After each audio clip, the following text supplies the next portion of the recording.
de ni adaje ni posokra tadwifo wa omanfo bia wo mo ewo eye bia ni din ene Central Mosque wonu matede bebre pa de tie ne se baby a ye nuanom kramofo bo maden na omotimi kofre nyame no Kumasi Central Mosque on se first na efa nipa ba sampemiensa nipa ba sampemiensa ana breko mo betima kɔ no matimi kwa kofre nyame ho no mo a nanso embenfo timi ayensise kakra abiem oma biem se ya etwemu be se 100% crowd etisambre nipa betimi akwa kofre nyame ewo Kumasi Central Mosque ono mo no eye be sampem so eti from 3000 to 7000 na say o ma ya den tuba hwe emu aye hire brade hwe mosque ni o Central Mosque se die wo ma ye ho hire e ma akwa ono mo a o me se underground washroom ana fe ba bia wo mba ya ablution sa ablution ye de kwan mo fa so a o ma di nkan horo o mo nsa wo ho ne o ma batwe ne wo mo na ase na tese o ma timi ahyase ana wo mu wi a o ma kwa akofre nyankopon ne ade ntebe yi ho aye fo ho aye fe bra Facebook page ni bra be bi sisi a ne nyame adom eda chena ana mpanifo be kusuma mamre na esan sisi no mo ye no o ma timi bia tum do ma sa penti won kra yesi nyame adom eda chena ayi Vice President Dr. Mahmoud Baumia obeba National Chief Imam Sheikh Nuhu Sharubutu eni mpanifo bebrebe ene ba be bia no na ansena dwumadie no ba be bia no nyame adom eda chena no de ba eni se ayi udu ni kiremu Zango fo no yese eme wo mu nyina na eme wo mu nyina komotuma abomade afra no se wo mu kwa akosiesi ho eti ubehwa ba bia wo fo no mado ba bia gata bia ensufin wo mu nyina no wo oma huru mu nyina twitwim mema ne ma nyina na ka bom titiri pa ene ma no mpese wo nyina timiti wan ase nyame adom e chena dwumadie no atimi abaso etu no kwa NDC fo ene MPP fo ma na ewo mu no wo mu da no ene wo mu nyina ka bom a o ma yesa eye ensese ne kama pa pra ho atiti gotam ni ade nyina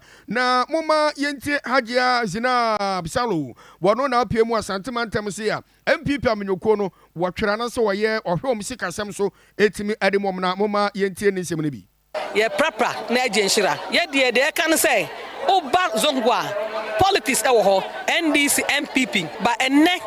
both NDC and MPP enne ye pra because masalachi de ohia so be perform ablution no ramba ye sala ohia any particular so ho nti enne agenshira kase e de masante mamu ha say ye nye se adwuma yin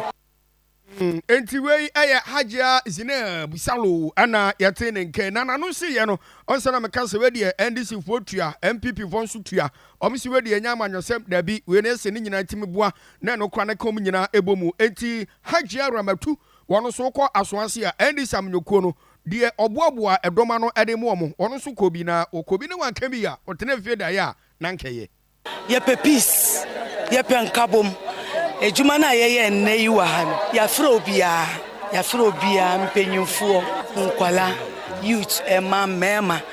ade no politics enye ntakwa enye atamdidie enye gidigidi enti na epese nkwala no musa nko school ye no ye tamu na atwom but ye ma no ye bomodi as wo mu ko school o mu nani bebie ehun say this year political party enye so we MPP we NDC enye wutamfo